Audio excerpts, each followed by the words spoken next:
இரவடிகள் ஏதாவது பார்க்கலான்னு தேடி போகும்போது ஆரம்பத்திலே அழகான நஞ்சு இல்லாத மோதிரவளையன் பாம்பு ஒன்று பார்க்க முடிஞ்சது. பார்க்கறதுக்கே அவ்வளோ அழகா பளபளன்னு மின்னிட்டு இருந்தது. ஒரு பெரிய சுவத்துக்கு மேலே இருந்த செந்தேலும் அதன் பணியான உணவுச்சங்கிலியை பாதுகாக்கணும்னு சொல்லிட்டு தனக்கு பிடித்தமான ஈசலை வேட்டையாடி சாப்பிட்றதுக்கு ரெடியாக இருந்தது. கும்முடு பூச்சி ஒன்று தனக்கு பிடித்த உணவான குச்சி பூச்சியை வேட்டையாடி தலைகளாக வச்சு மூன்லைட் டின்னருக்கு சாப்பிட்டுட்டு இருந்தது. நஞ்சு இல்லாத ஓலைப்பாம்பு ஒன்று பொந்துக்குள்ளே தலையை விட்டு தனக்கு தேவையான உணவு எதை இருக்கான்னு தேடிட்டு இருந்தது. என் இனிய தனிமையேன்னு ஒத்த மரத்தில் ஒத்தையா கூகை அந்த ஒன்று இருந்தது. பார்க்குறதுக்கே அவ்வளோ அழகா வெள்ளை கலரில் ஹார்ட் ஷேப் முகத்தை வச்சுக்கிட்டு அம்சமாக இருந்தது.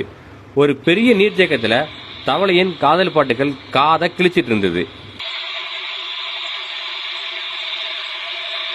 அதில் சில தவளைகள் இனச்சேர்ந்தும் இருந்தது. பகலில் பயங்கர வேகமாக இயங்கக்கூடிய வேட்டைக்கார பறவையான வைரியும் ஒரு புளிய மரத்தில் அமைதியாக ஓய்வெடுத்துட்டு இருந்தது. அது பக்கத்து புளிய மரத்திலேயே நாத்த வண்டுகளும் கூட்டமாக கூடி ஏதோ பஞ்சாயத்து பேசிட்டு இருந்தாங்க. ஒரு ஜோடி வெந்தயவரையும் பட்டாம்பூச்சிகளும் அழகா ஒரு குச்சியில் ஓய்வெடுத்துட்டு இருந்தது.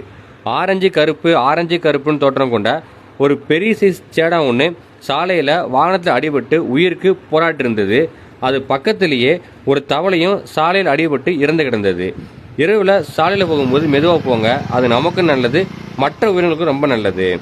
எறும்புகளும் படு பயங்கரமாக சுறுசுறுப்போடு தான் கூட்டிற்கு உணவு தேடி கூட்டமாக அங்கிட்டும் இங்கிட்டும் அலைஞ்சிட்டு இருந்தது. ஒரு பெரிய நன்னீராமை ஒன்று சாலையை கடந்து போயிட்டு இருந்துச்சு. ஆங்கிலத்தில் இதுக்கு சாஃப்ட் ஷெல் டர்ட்டில்னு சொல்லுவாங்க. இதனால் நமக்கு எந்த ஒரு தீமையும் கிடையாது. இப்போ மழைக்காலம் ஆரம்பிச்சனால இந்த ஆமைகளை நம்ம அதிகமாக பார்க்க முடியும்.